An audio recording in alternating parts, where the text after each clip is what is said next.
जब हम रात के आसमान को देखते हैं तो ऐसा लगता है मानो सब कुछ ठहरा हुआ है, हमेशा से एक जैसा। पर क्या सच में ऐसा है? ये एक अच्छा सवाल है।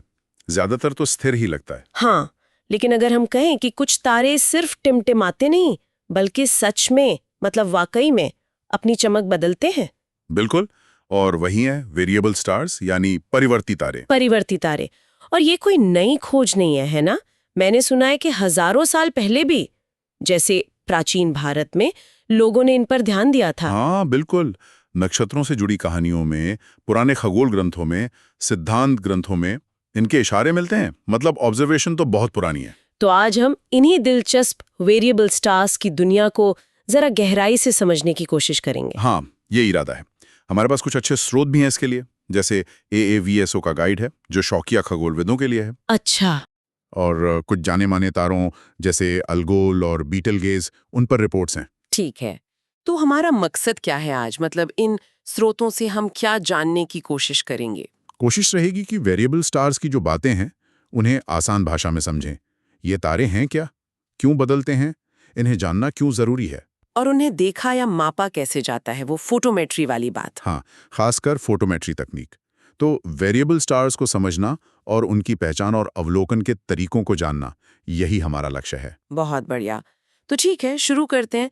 सबसे पहले ये वेरिएबल स्टार्स आखिर होते क्या हैं, एकदम बेसिक से। आसान भाषा में कहें तो वेरिएबल स्टार्स वो तारे हैं जिनकी चमक, मतलब ब्राइटनेस, वक्त के साथ बदलती रहती है। कम होती है, ज्यादा होती है। अच्छा, ये उस पुरानी सोच से बिल्कुल अलग है जो अरस्तू जैसे लोग मानते थे कि तारे तो एकदम फिक्स्ड हैं, बदलते ही नहीं। हाँ, वो मानते थे कि आसमान परफेक्ट है, अपरिवर्तनीय है। लेकिन वेरिएबल स्टार्स दिखाते हैं कि ऐसा नहीं है। आसमान में भी बदलाव होते रहते हैं। तो ये जो चमक में बदलाव आता है, इसके पीछे क्या कारण होते हैं? अलग अलग तरह के बदलाव होते होंगे। हाँ, मोटे तौर पे हम इन्हें दो बड़ी श्रेणियों में बांट सकते हैं। ओके। पहली कैटेगरी है आंतरिक परिवर्ती तारे, यानी इंट्रिंसिक वेरिएबल्स। इंटरेस्टिंग। मतलब तारे के अंदर कुछ हो रहा है। बिल्कुल। इनकी चमक में बदलाव तारे के अंदरूनी कारणों से होता है, उसकी अपनी फिजिकल प्रॉपर्टीज की वजह से। जैसे कि क्या होता है तारे के अंदर? इसमें सबसे कॉमन टाइप है स्पंदनशील तारे, पल्सेटिंग वेरिएबल्स। स्पंदनशील, पल्सेटिंग। हाँ, ये तारे सचमुच में फैलते और सिकुड़ते हैं। अरे वाह! जैसे जैसे हमारा दिल धड़कता है। हाँ, कुछ वैसा ही समझ लीजिए। एक रिदम में वो एक्सपैंड और कॉन्ट्रैक्ट होते हैं, और इसी फैलने सिकुड़ने से उनकी साइज, उनका टेम्परेचर बदलता है, और नतीजा उनकी चमक बदल जाती है। कमाल है। जैसे कि वो सेफीड वेरिएबल्स, उनका नाम तो मैंने बहुत सुना है खगोल विज्ञान में। हाँ, सेफीड्स बहुत मशहूर हैं और बहुत जरूरी भी। क्यों, क्या खास है उनमें? कहते हैं इनसे दूरियां नापते हैं। बिल्कुल सही। सेफीड तारों की सबसे बड़ी खासियत है उनका पीरियड ल्यूमिनोसिटी संबंध। पीरियड ल्यूमिनोसिटी संबंध, ये क्या है? इसका मतलब है कि एक सेफीड तारा जितनी तेजी से अपनी चमक बदलता है, उसका पीरियड और उसकी असली चमक ल्यूमिनोसिटी कितनी है, इन दोनों के बीच एक सीधा पक्का रिश्ता होता है। अच्छा, तो अगर हमें पता चल जाए कि तारा कितनी जल्दी जल्दी चमक बदल रहा है, तो हम उसकी असली चमक का अंदाजा लगा सकते हैं, और फिर उसकी असली चमक पर हमें वो कितना चमकीला दिख रहा है, इसकी तुलना करके हम उसकी दूरी निकाल सकते हैं। अरे वाह! चाहे वो कितनी भी दूर क्यों न हो, दूसरी गैलेक्सी में भी? हाँ बिल्कुल, ये खगोल विज्ञान के लिए एक वरदान जैसा है, एक तरह का कॉस्मिक मेजरिंग टेप। ये तो सच में कमाल है, अंतरिक्ष का नापने का फीता। अच्छा, और कौन से तारे आते हैं स्पंदनशील कैटेगरी में? और भी हैं, जैसे मीरा वेरिएबल्स। इनका एक फेमस उदाहरण है ओमिक्रॉन सेटी तारा, जिसे मीरा यानी अद्भुत कहा गया। मीरा, अद्भुत। इसकी खोज भी काफी पहले हुई थी शायद। हाँ, डेविड फैब्रिसियस ने 1596 में। ये तारे बहुत ज्यादा चमक बदलते हैं, मतलब उनका एम्पलीट्यूड बहुत बड़ा होता है, और इनका पीरियड भी काफी लंबा होता है, महीनों का। और बेटलगेज, वो भी इसी में आता है? हाँ, बिटलगेज और एंटारिस जैसे तारे भी स्पंदनशील हैं, लेकिन ये थोड़े अलग हैं। बिटलगेज अर्धनियमित है, सेमी रेगुलर, मतलब एक मोटा मोटा पैटर्न तो है पर एकदम सटीक नहीं। एंटारिस धीमी गति से अनियमित इर्रेगुलर तरीके से बदलता है। बेटलगेज, कुछ साल पहले उसकी चमक बहुत कम हो गई थी। 2019-20 में ग्रेट डिमिंग कहा गया था उससे, काफी चर्चा हुई थी। हाँ, वो ग्रेट डिमिंग बहुत दिलचस्प घटना थी। उससे वैज्ञानिकों को बेटलगेज की सतह से निकलने वाली धूल और उसके आसपास के माहौल को समझने में काफी मदद मिली। ये सब स्पंदनशील तारों के उदाहरण हैं। ठीक है, तो ये हो गए स्पंदनशील तारे। और इंट्रिंसिक में कोई और टाइप भी है? हाँ, एक और मुख्य टाइप है विस्फोटक या प्रलंकारी तारे, इरप्टिव कैटेक्लिज्मिक वेरिएबल्स। विस्फोटक, कैटेक्लिज्मिक, नाम से ही लग रहा है कुछ बहुत बड़ा होता होगा इनमें। हाँ, इनमें चमक अचानक से बहुत तेजी से बढ़ जाती है, एकदम धमाके जैसा। क्यों होता है ऐसा? ये तारे की सतह पर या उसके अंदर होने वाली जबरदस्त थर्मोन्यूक्लियर प्रतिक्रियाओं की वजह से होता है, मतलब न्यूक्लियर फ्यूजन। अच्छा, उदाहरण? जैसे नोवा या फिर सुपरनोवा, जो तो तारे का एक तरह से आखिरी सबसे बड़ा धमाका होता है। ड्वार्फ नोवा भी होते हैं, जिनमें बार बार छोटे धमाके होते रहते हैं। सुपरनोवा तो मतलब तारा ही खत्म हो जाता होगा। हाँ, ज्यादातर सुपरनोवा में तारा नष्ट हो जाता है या उसका कोर बचता है, न्यूट्रॉन स्टार या ब्लैक होल के रूप में। नोवा में तारा बच जाता है, धमाका सतह पर होता है। और ये अक्सर बाइनरी सिस्टम में होते हैं, मतलब दो तारों के जोड़ों में। हाँ, बहुत बार, खासकर नोवा और ड्वार्फ नोवा। इनमें अक्सर एक वाइट ड्वार्फ तारा अपने साथी तारे से गैस खींच रहा होता है। जब वो खींची हुई गैस वाइट ड्वार्फ की सतह पर जमा होकर एक लिमिट तक पहुंच जाती है, तो उसमें थर्मोन्यूक्लियर धमाका हो जाता है। दिलचस्प। अच्छा, आपने शुरू में कहा था कि प्राचीन भारत में भी शायद ऐसी घटनाओं के रिकॉर्ड हो सकते हैं। हाँ, कुछ संकेत मिलते हैं। कुछ पुराने ग्रंथों में आपा या अपावत्स जैसे नामों का जिक्र है। इनकी ठीक-ठीक पहचान पर बहस है, लेकिन कुछ विद्वान मानते हैं कि ये शायद किसी नोवा या सुपरनोवा जैसी अचानक दिखने वाली घटना का रिकॉर्ड हो सकता है। मतलब हमारे पूर्वज भी आसमान के इन बदलावों को नोट कर रहे थे? बिल्कुल। ये दिखाता है कि ऑब्जर्वेशनल एस्ट्रोनॉमी की जड़ें कितनी गहरी हैं। बाह्य परिवर्ती तारे। एक्सट्रिंसिक, मतलब अब कारण तारे के बाहर है। हाँ, इनकी चमक में बदलाव बाहरी वजहों से होता है। तारे के अंदर फिजिकली कुछ नहीं बदल रहा होता। बाहरी वजह जैसे? इसमें सबसे कॉमन और समझने में आसान उदाहरण है ग्रहणशील बाइनरी। ग्रहणशील बाइनरी, मतलब जैसे सूर्य ग्रहण या चंद्र ग्रहण होता है, वैसा कुछ? हाँ, बिल्कुल वैसा ही कॉन्सेप्ट है। इसमें दो तारे होते हैं जो एक दूसरे का चक्कर लगा रहे होते हैं, एक कॉमन सेंटर ऑफ मास के चारों ओर। ठीक है। अब अगर उनका ऑर्बिटल प्लेन हमारी देखने की दिशा के साथ सही एंगल पर है, तो ऐसा होगा कि घूमते हुए एक तारा दूसरे के सामने आ जाएगा। अच्छा, तो पीछे वाले तारे की रोशनी छिप जाएगी? हाँ, पार्शियली या पूरी तरह से। तो जब एक तारा दूसरे को ढकता है, हमें उनकी मिलीजुली चमक कम होती हुई दिखती है। फिर जब वो सामने से हट जाता है तो चमक वापस नॉर्मल हो जाती है। ये नियमित रूप से होता रहता है। समझ गई। जैसे कि वो एल्गोल तारा, उसे दानव तारा भी कहते हैं शायद, उसका नाम सुना है। हाँ, एल्गोल इसका सबसे जाना माना उदाहरण है। पोसियस तारामंडल में है ये।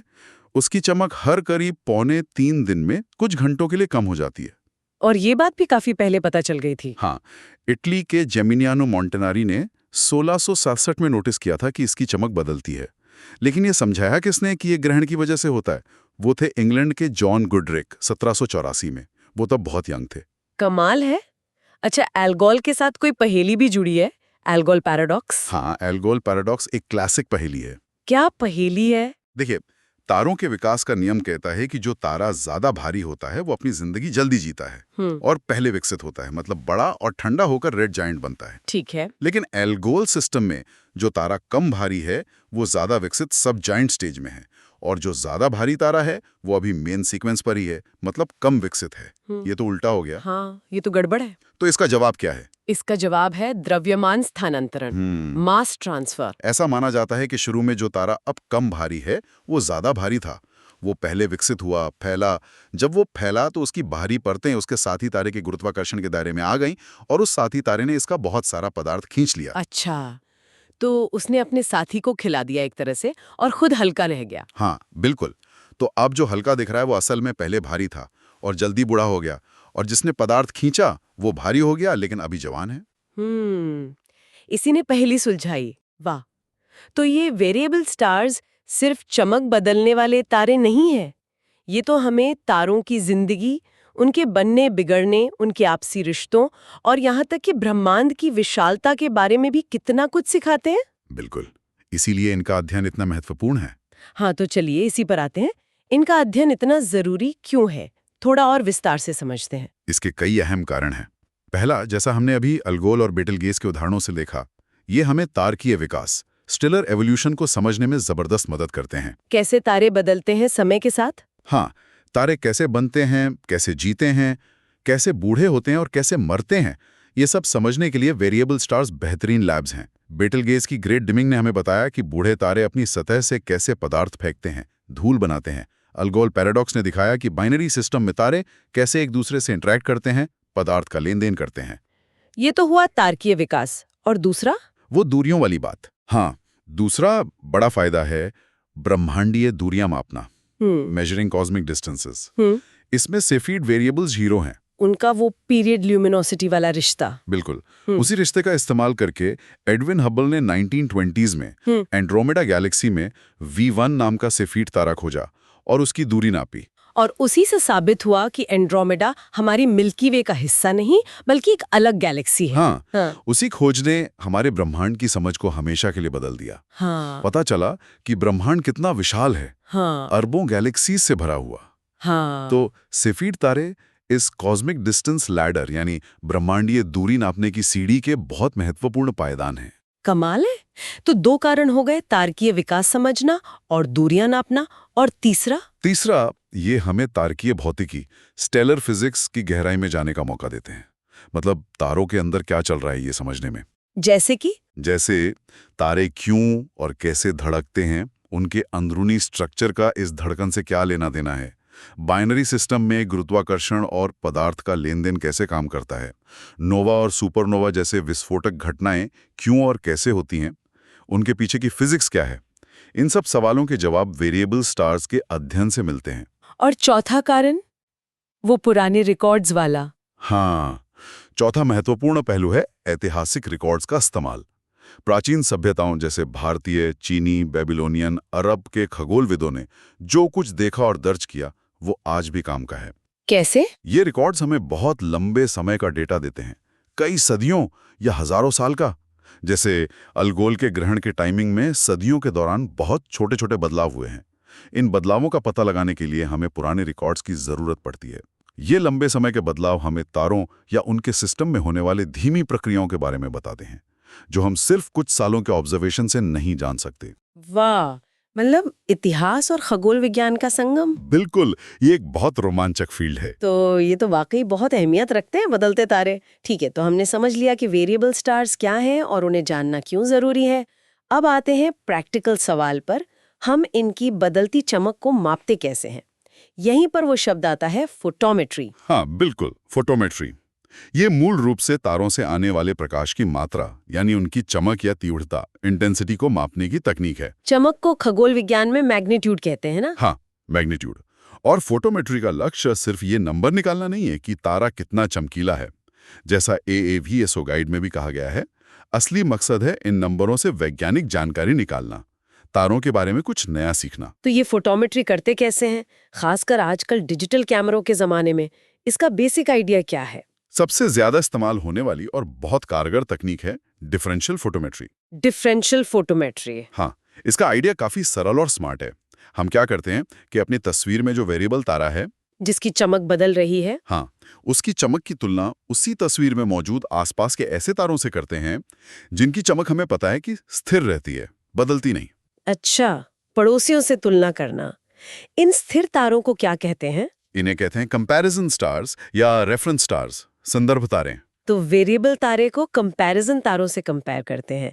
ये तरीका क्यों अच्छा है? ये इसलिए बहुत कारगर है क्योंकि मान लीजिए तस्वीर लेते समय आसमान में हल्के बादल आ गए या हवा की वजह से तारे थोड़े टिमटिमा रहे थे, सीइंग, या हमारे टेलीस्कोप या कैमरे में कोई मामूली बदलाव आया, तो वो असर सब तारों पर पड़ेगा। हाँ, वेरिएबल तारे पर भी और कंपैरिजन तारों पर भी लगभग एक जैसा असर पड़ेगा क्योंकि वो सब एक ही तस्वीर में हैं, एक ही समय पर देखे जा रहे हैं। तो जब हम उनकी चमक का अनुपात रेशो लेते हैं या उनका अंतर डिफरेंस निकालते हैं तो ये बाहरी प्रभाव या दिक्कतें काफी हद तक कैंसिल हो जाती हैं। अच्छा, वाह, ये तो बहुत क्लेवर तरीका है। जैसे तराजू के दोनों पल्लों पर हवा का असर बराबर होता है तो वो कैंसिल हो जाता है। बिल्कुल वैसा ही।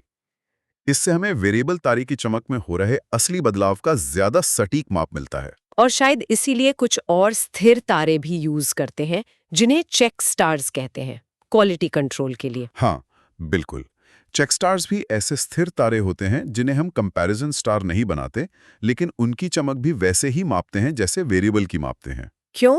फिर हम देखते हैं कि क्या चेक स्टार की मापी गई चमक स्थिर आ रही है या नहीं। अगर वो स्थिर आ रही है तो इसका मतलब है कि हमारे चुने हुए कंपैरिजन तारे वाकई स्थिर हैं और हमारी पूरी मापने की प्रक्रिया सही काम कर रही है।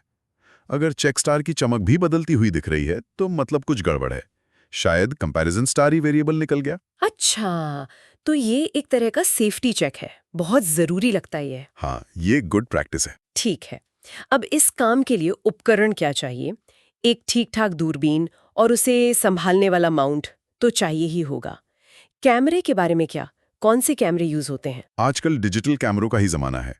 खगोल विज्ञान में सीसीडी चार्ज्ड कपल डिवाइस और CMOS complementary metal oxide semiconductor sensor वाले कैमरे इस्तेमाल होते हैं। कौन से बेहतर हैं? वैज्ञानिक कामों के लिए जहां बहुत हाई प्रिसिजन चाहिए, वहां अक्सर ठंडे किए हुए मोनोक्रोम यानी ब्लैक एंड व्हाइट सीसीडी या सीमॉस कैमरे ज्यादा पसंद किए जाते हैं। ठंडा करने से इलेक्ट्रॉनिक नॉइज कम हो जाती है। लेकिन क्या आम डीएसएलआर कैमरों से भी ये काम हो सकता है जो हम फोटोग्राफी के लिए यूज करते हैं? हाँ, अच्छी बात यह है कि सामान्य डीएसएलआर कैमरों से भी या आजकल मिररलेस कैमरे जो आ रहे हैं उनसे भी वेरिएबल स्टार फोटोमेट्री की जा सकती है। खासकर जो तारे थोड़े ज्यादा चमकीले हैं उनके लिए काफी अच्छा काम कर सकते हैं। अच्छा, तो शौकिया लोग भी शुरुआत कर सकते हैं। डीएसएलआर के साथ कुछ खास ध्यान रखना होता है। हाँ, कुछ बातें हैं। एक तो तस्वीरें हमेशा रॉ फॉर्मेट में लेनी चाहिए, जेपेग में नहीं। रॉ फॉर्मेट में सेंसर का सीधा अनप्रोसेस्ड डेटा होता है जो ज्यादा सटीक माप देता है। ठीक है। और दूसरा, डीएसएलआर के सेंसर पर एक कलर फिल्टर एरे होता है जिसे बायर मैट्रिक्स कहते हैं, जो कलर तस्वीरें बनाता है। फोटोमेट्री सॉफ्टवेयर को इसे हैंडल करना आना चाहिए। और कभी-कभी खासकर लाल रंग के तारों के साथ डीएसएलआर का इंफ्रारेड फिल्टर थोड़ा आईआर लाइट पास कर सकता है, जिससे माप में एरर आ सकता है। तो इन बातों का ध्यान रखना होता है। समझ गई, रॉ फॉर्मेट और बायर मैट्रिक्स। अच्छा, अब बात करते हैं फिल्टर्स की। आपने कहा मोनोक्रोम कैमरा बेहतर है, लेकिन फिर फोटोमेट्री में अलग-अलग रंग के फिल्टर्स क्यों यूज करते हैं? फिल्टर्स बहुत जरूरी हैं, चाहे कैमरा मोनोक्रोम हो या कलर। क्यों? क्योंकि तारे अलग-अलग रंगों में अलग-अलग चमक के हो सकते हैं। फिल्टर्स हमें तारे की चमक को प्रकाश के एक खास रंग या वेवलेंथ रेंज में मापने में मदद करते हैं। जैसे स्टैंडर्ड फिल्टर सिस्टम्स होते हैं। सबसे कॉमन है Johnson cousins UV BRI system. U मतलब ultraviolet, B blue, V visual यानी हरा पीला, आर रेड, आई इंफ्रारेड, या फिर स्लोन डिजिटल स्काई सर्वे वाले यूजी रिस फिल्टर्स। तो हम एक ही तारे की चमक अलग-अलग फिल्टर लगाकर मापते हैं। हाँ, और अलग-अलग फिल्टरों में मिली चमक से हम तारे का कलर इंडेक्स निकाल सकते हैं, जैसे B-V, बी फिल्टर की चमक माइनस वी फिल्टर की चमक। और इस कलर इंडेक्स से क्या पता चलता है? कलर इंडेक्स हमें सीधे-सीधे तारे के तापमान के बारे में बताता है। नीला तारा ज्यादा गर्म होता है, उसका B-V नेगेटिव या कम होता है। लाल तारा ठंडा होता है, उसका B-V ज्यादा पॉजिटिव होता है। ये तारे की भौतिकी समझने के लिए बहुत जरूरी जानकारी है। अच्छा, तो फिल्टर सिर्फ रंग देखने के लिए नहीं, बल्कि तापमान जैसी चीजें पता करने के लिए भी हैं। ठीक है, तो अब पूरी प्रक्रिया को एक साथ देखें। मान लीजिए हमारे पास टेलीस्कोप, कैमरा, फिल्टर सब है। तो तस्वीरें लेने से लेकर आखिर में चमक का नंबर निकालने तक मोटे तौर पर क्या स्टेप्स होते हैं? हाँ, एक वर्कफ्लो जैसा समझ सकते हैं। सबसे पहला कदम है इमेज अधिग्रहण, यानी तस्वीरें लेना। इसमें क्या ध्यान रखना है? एक्सपोजर टाइम बहुत जरूरी है। वो इतना लंबा हो कि तारे की रोशनी कैमरे के सेंसर पर ठीक से दर्ज हो, अच्छा सिग्नल मिले, लेकिन इतना ज्यादा भी ना हो कि तारा या पास के कंपैरिजन तारे सैचुरेट हो जाएं। सैचुरेट मतलब पिक्सल पूरी तरह भर जाए? हाँ, अगर पिक्सल पूरी तरह भर गए तो हमें पता नहीं चलेगा कि असल में कितनी रोशनी आई थी और माप गलत हो जाएगा। Signal to noise ratio SNR अच्छा होना चाहिए, लेकिन सैचुरेशन से बचना है। ठीक है, और क्या? दूसरा है ऑब्जर्विंग कैडेंस, यानी तस्वीरें कितनी कितनी देर बाद लेनी है। ये इस बात पर निर्भर करता है कि वेरिएबल तारा कितनी तेजी से बदल रहा है। अगर तारा घंटों में बदल रहा है तो हर कुछ मिनट में तस्वीर लेनी होगी। अगर महीनों में बदल रहा है तो शायद हर रात या कुछ रातों में एक तस्वीर काफी हो। न बहुत ज्यादा तस्वीरें लेनी है, न बहुत कम। ठीक है, एक्सपोजर और कैडेंस, तस्वीरें ले ली। अब आगे इनमें तो कैमरे और आसमान का असर भी शामिल होगा। बिल्कुल। यहीं पर दूसरा और बहुत महत्वपूर्ण कदम आता है कैलिब्रेशन। कैलिब्रेशन मतलब तस्वीरों को साफ करना। हाँ, एक तरह से इसका मकसद है हमारी साइंस तस्वीरों से उन सभी प्रभावों को हटाना जो तारे से नहीं बल्कि हमारे उपकरण, कैमरा, टेलीस्कोप या डिटेक्टर से आ रहे हों। जैसे कि क्या क्या हटाना होता है? जैसे कैमरे का इलेक्ट्रॉनिक रीडआउट नॉइज, सेंसर की गर्मी से पैदा होने वाला थर्मल सिग्नल या डार्क करंट, और सेंसर के हर पिक्सल की सेंसिटिविटी में जो थोड़ा बहुत फर्क होता है, या लेंस टेलीस्कोप में धूल के धब्बे या किनारों पर अंधेरापन, विग्नेटिंग, इन सब को ठीक करना होता है। और ये सब सफाई कैसे होती है? इसके लिए हमें कुछ खास तरह की कैलिब्रेशन तस्वीरें लेनी पड़ती हैं, साइंस तस्वीरें लेने के अलावा। अच्छा, कौन सी? एक होती हैं बायस फ्रेम्स। ये 0 सेकंड के एक्सपोजर होते हैं, अंधेरे में लिए जाते हैं।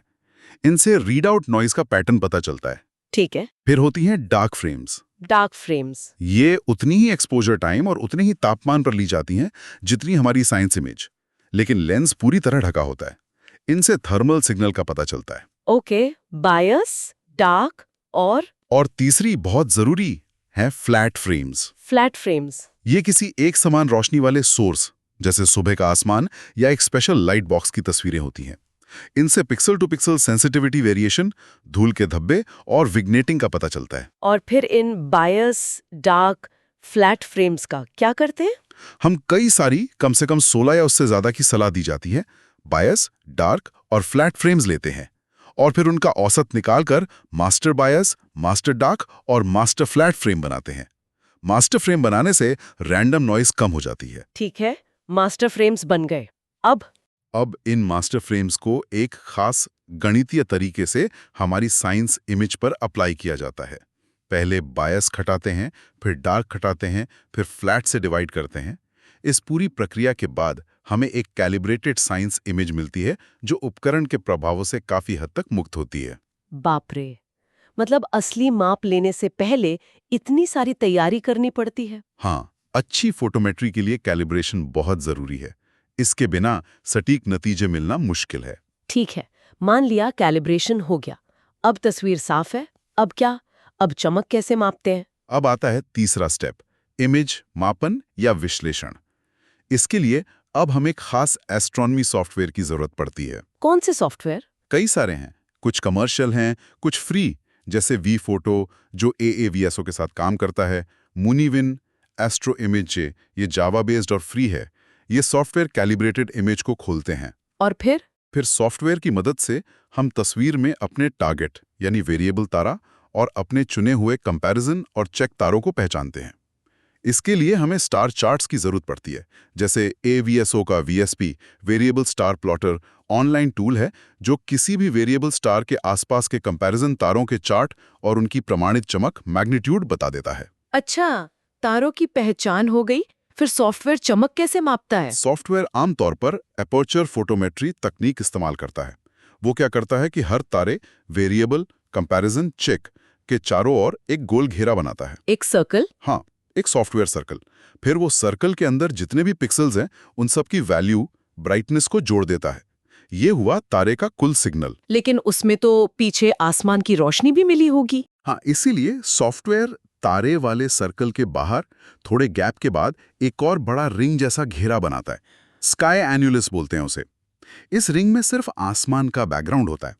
सॉफ्टवेयर इस रिंग में प्रति पिक्सल औसत बैकग्राउंड वैल्यू निकालता है और फिर उसे तारे वाले सर्कल के एरिया से गुणा करके कुल बैकग्राउंड सिग्नल का अंदाजा लगाता है। और फिर तारे के सिग्नल से बैकग्राउंड घटा देता है। बिल्कुल, तारे के टोटल सिग्नल से बैकग्राउंड सिग्नल घटाने पर हमें मिलता है तारे का नेट सिग्नल, यानी सिर्फ तारे से आई हुई रोशनी या पिक्सल काउंट्स।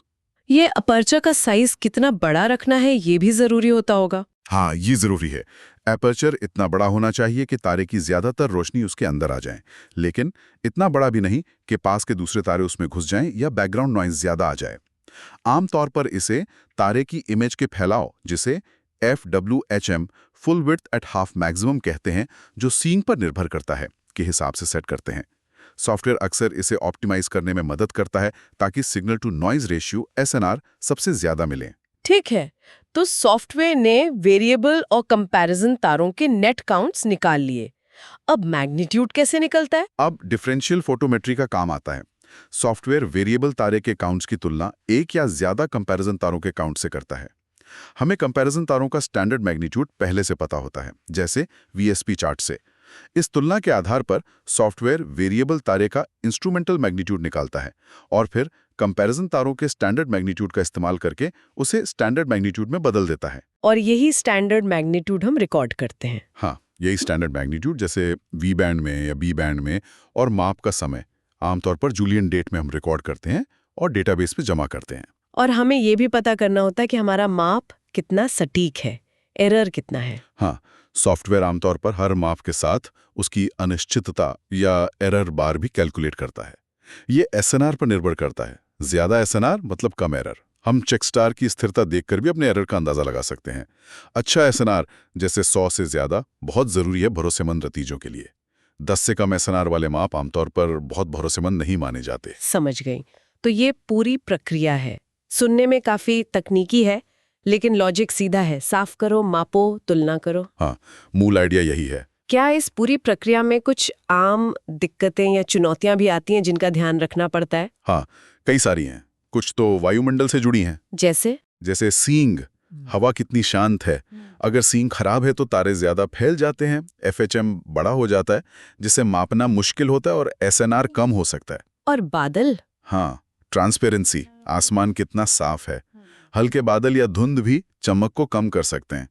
डिफरेंशियल फोटोमेट्री से कुछ हद तक बचाती है, लेकिन अगर बादल बहुत घने या बदलते हुए हैं तो माप खराब हो सकते हैं। और जब तारा नीचे होता है आसमान में? हाँ, एक्सटिंक्शन। जब तारा क्षितिज के पास होता है तो उसकी रोशनी को पृथ्वी के वायुमंडल की ज्यादा मोटी परत से गुजरना पड़ता है। इससे वो ज्यादा धुंधला और ज्यादा लाल दिखाई देता है। इसे एयर मास से मापते हैं।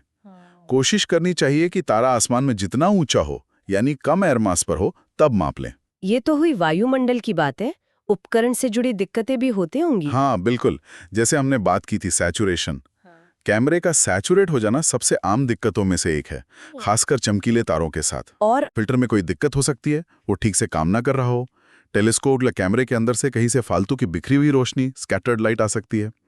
कभी कभी बहुत चमकीले तारे की इलेक्ट्रॉनिक भूत जैसी इमेज, गोस्ट इमेजेस, अगली तस्वीर में दिख सकती है। और वो कॉस्मिक किरणें या सैटेलाइट ट्रेल्स। हाँ, कॉस्मिक किरणें सेंसर पर अचानक एक चमकदार डॉट या लकीर बना देती हैं। सैटेलाइट अगर फ्रेम से गुजर जाए तो उसकी एक लकीर बन जाती है। सॉफ्टवेयर इन्हें पहचानने और हटाने में मदद कर सकता है, लेकिन ये माप को खराब कर सकते हैं। एक बात और मन में आ रही है, क्या वेरिएबल तारा और उसके लिए चुने गए कंपैरिजन तारों का रंग एक जैसा होना जरूरी है? हाँ, ये एक बहुत अहम बात है, खासकर अगर आप बहुत सटीक माप चाहते हैं या फिर वायुमंडलीय एक्सटिंक्शन का असर ज्यादा है। क्यों? क्योंकि वायुमंडल नीली रोशनी को लाल रोशनी की तुलना में ज्यादा सोखता और बिखेरता है, इसीलिए आसमान नीला दिखता है। अगर आपका वेरिएबल तारा बहुत लाल है और कंपैरिजन तारा बहुत नीला, तो एक्सटिंक्शन का असर दोनों पर अलग अलग होगा। इससे आपके डिफरेंशियल माप में एरर आ सकता है, खासकर जब तारा नीचे हो। तो कोशिश करनी चाहिए कि कंपैरिजन तारे का रंग वेरिएबल तारे जैसा ही हो, मतलब उनका कलर इंडेक्स जैसे BV मिलता जुलता हो। हाँ, ये सबसे अच्छा तरीका है। VSOP चार्ट अक्सर कंपैरिजन तारों के कलर इंडेक्स भी बताते हैं, जिससे आप सही चुनाव कर सकें। और अगर ऐसा ना हो पाए या हमें अपने मापों को बिल्कुल स्टैंडर्ड सिस्टम पर लाना हो, तब हमें एक और कदम उठाना पड़ता है, जिसे कहते हैं ट्रांसफॉर्मेशन। इसमें हम कुछ जाने माने स्टैंडर्ड तारों के झुंडों या स्टैंडर्ड फील्ड्स की तस्वीरें लेते हैं अलग अलग एयर मास पर। फिर अपने मापों की तुलना उन स्टैंडर्ड तारों के ज्ञात मैग्नीट्यूड से करके कुछ ट्रांसफॉर्मेशन कोएफिशिएंट्स निकालते हैं। इन कोएफिशिएंट्स का इस्तेमाल करके हम अपने इंस्ट्रूमेंटल मैग्नीट्यूड को बहुत सटीक तरीके से स्टैंडर्ड सिस्टम जैसे जॉनसन कजिन्स वी बैंड में बदल सकते हैं, चाहे हमारे उपकरण या फिल्टर स्टैंडर्ड से थोड़े अलग ही क्यों ना हो। अच्छा, ये ट्रांसफॉर्मेशन थोड़ा एडवांस लगता है, पर इससे नतीजे और भरोसेमंद हो जाते हैं। हाँ, अगर आप हाई प्रेसिजन काम कर रहे हैं या अपने नतीजों को दुनिया भर के दूसरे खगोलविदों के नतीजों से मिलाना चाहते हैं, तो ट्रांसफॉर्मेशन जरूरी हो जाता है। तो ये है फोटोमेट्री की पूरी कहानी। काफी ध्यान और सटीकता का काम है, लेकिन नतीजे बहुत महत्वपूर्ण हो सकते हैं। और आजकल सॉफ्टवेयर और ऑनलाइन डेटाबेस ने इस काम को काफी आसान बना दिया है ना? हाँ, बहुत ज्यादा। आजकल ऐसे सॉफ्टवेयर हैं जैसे वी-स्टार, जो AVSO का है, वो डेटा को प्लॉट करने, उसका पीरियड निकालने और उसका विश्लेषण करने में बहुत मदद करता है। और नए वेरिएबल खोजने के लिए भी सॉफ्टवेयर है? हाँ, जैसे मुनिविन जैसे प्रोग्राम्स हैं जो आपकी ली गई तस्वीरों की तुलना पुरानी स्काई सर्वे की तस्वीरों से करके ये बता सकते हैं कि कहीं कोई नया वेरिएबल तारा तो नहीं चमक रहा। शौकिया खगोलविद इस तरह से नई खोजें भी कर रहे हैं। वाओ! और ये सारा डेटा जाता कहाँ है? सबसे बड़ी जगह है AAVSO इंटरनेशनल डेटाबेस, AID। ये दुनिया का सबसे बड़ा और सबसे पुराना वेरिएबल स्टार डेटाबेस है, जिसमें 1 सदी से भी ज्यादा का डेटा है, ज्यादातर शौकिया खगोलविदों का जमा किया हुआ। और लोग अपना डेटा इसमें कैसे डालते हैं? AAVSO का एक ऑनलाइन पोर्टल है, वेबऑब्स, जिसके जरिए कोई भी रजिस्टर्ड ऑब्जर्वर अपना डेटा एक स्टैंडर्ड फॉर्मेट में जमा कर सकता है। ये बहुत जरूरी है कि डेटा सही फॉर्मेट में हो ताकि वो इस्तेमाल हो सके। और इस डेटा का इस्तेमाल कौन करता है? सिर्फ शौकिया लोग या पेशेवर वैज्ञानिक भी? पेशेवर वैज्ञानिक इसका बहुत ज्यादा इस्तेमाल करते हैं। ये नागरिक विज्ञान का एक शानदार उदाहरण है। दुनिया भर में हजारों शौकिया खगोलविद हैं जो हर रात वेरिएबल स्टार्स का अवलोकन करते हैं। उनके पास शायद बहुत बड़े टेलीस्कोप ना हो, लेकिन उनकी संख्या बहुत ज्यादा है और वो लगातार निगरानी कर सकते हैं, जो पेशेवर खगोलविदों के लिए हमेशा संभव नहीं होता। तो सामान्य उपकरणों जैसे DSLR से भी महत्वपूर्ण योगदान दिया जा सकता है? बिल्कुल। बहुत सारे चमकीले वेरिएबल स्टार्स हैं जिनकी निगरानी DSLR से बहुत अच्छे से की जा सकती है। कई बार जब कोई खास घटना होती है, जैसे कोई नोआ फटता है, तो पेशेवर खगोलविद AAVSO से अपील करते हैं कि शौकिया लोग उस पर नजर रखें और डेटा दें। कई शौकिया खगोलविदों ने नए वेरिएबल तारे या कॉमेट भी खोजे हैं। तो हाँ, योगदान बहुत महत्वपूर्ण हो सकता है। ये सुनकर अच्छा लगा। तो कुल मिलाकर वेरिएबल स्टार सिर्फ आसमान में टिमटिमाकर बिंदु नहीं है, वे तो एक तरह से खिड़कियां हैं जिनसे हम तारों की अंदरूनी दुनिया, उनकी जिंदगी और मौत और यहाँ तक के पूरे ब्रह्मांड के आकार और विस्तार को समझ सकते हैं। एकदम सही कहा। और फूटोमेट्री वो चाबी है जिससे हम इन खिड़कियों को खोलकर अंदर झांक पाते हैं, उनकी बदलती हुई कहानी को पढ़ पाते हैं।